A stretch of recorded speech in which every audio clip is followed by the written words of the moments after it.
Welcome to the Tech Egg. Don't get scrambled. Enjoy the video. In this video, I will show how to make vegetable broth at home. First, collect your vegetable scraps throughout the week.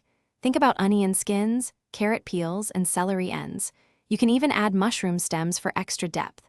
Remember to avoid strong-flavored vegetables like broccoli or cabbage, as they can make your broth bitter.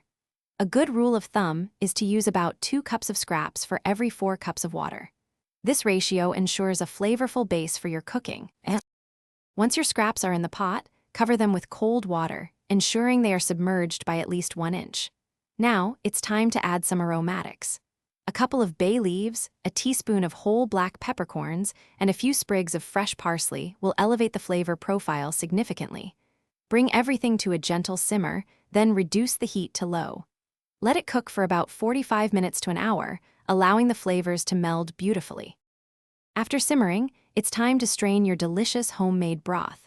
Carefully pour the entire contents of the pot through a fine mesh sieve or a colander lined with cheesecloth.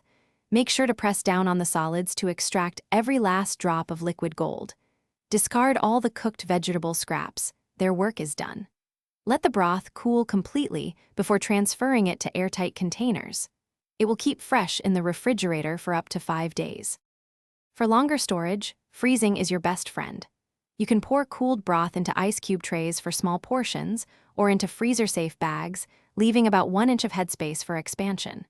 Frozen broth will last for up to 6 months, making it incredibly convenient for future recipes.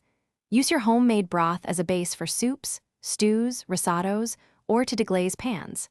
It adds a wonderful depth of flavor that store-bought versions just can't match. Check the description for a link to the new Kindle Paperwhite and other great deals.